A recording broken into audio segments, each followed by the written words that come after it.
Hi everyone, welcome back. In this video we'll talk about corresponding squares. We define corresponding squares as squares of reciprocal Zuzwang.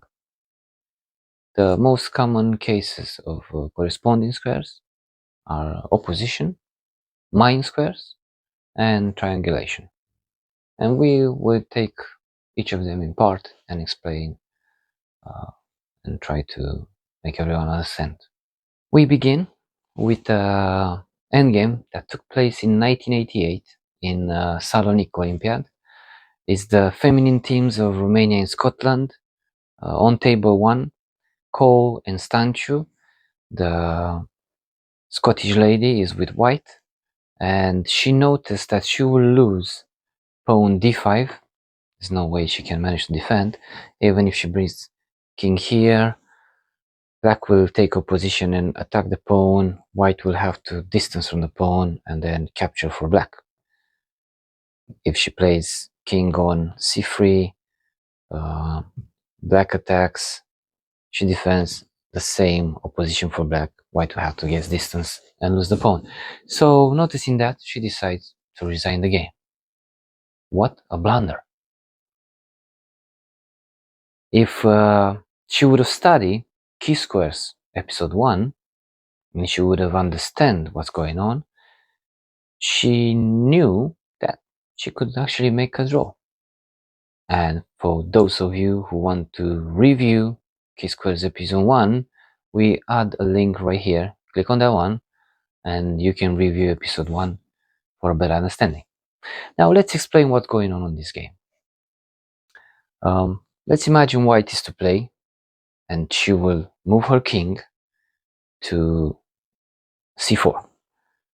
Black will take a position. White has to distance from the pawn. Black takes. White to play. And I'm sure you can identify this particular setup as a king and pawn versus king endgame, when the side on advantage is to move. There's only one tiny difference between this setup and Key Squares episode 1.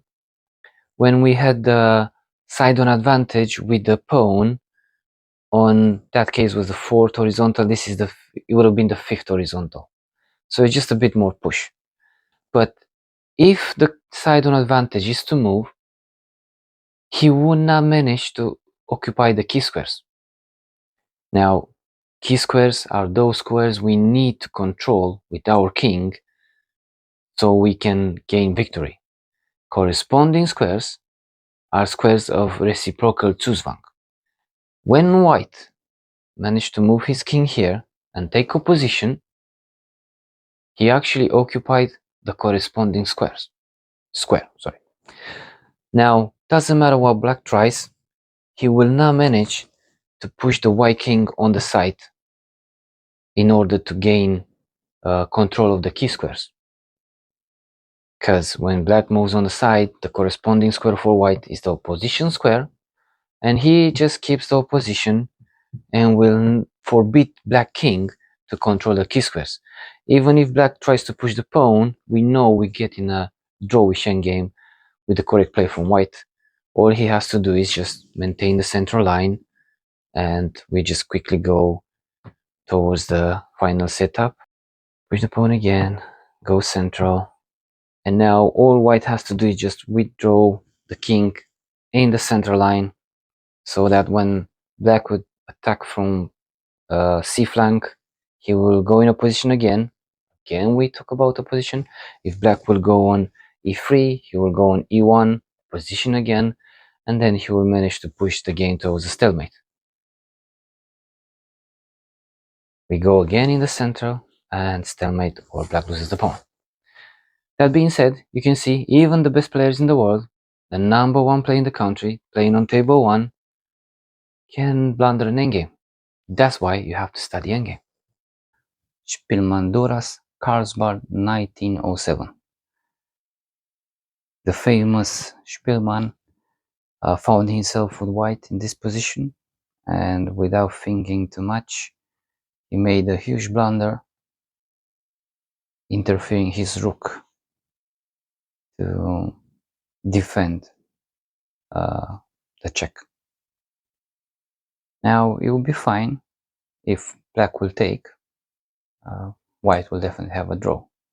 But what Spielmann missed, it was this good move from black, king to g5, and now white finds himself forced to capture the black rook. Otherwise he would have lost his rook. And I guess you guys recognize this setup. When the part in disadvantage, white in this case, has to move away from the central line, and the advantage side has the pawn on the line 6. He needs to get control of the key squares on g4, f4, or e4, which will happen because white has to move aside, and the rest is just pure technique, which we learned in the first videos. That's it with the corresponding squares. In the next videos we take them one by one, starting with opposition setup, so we can prove it. I forgot who's to move.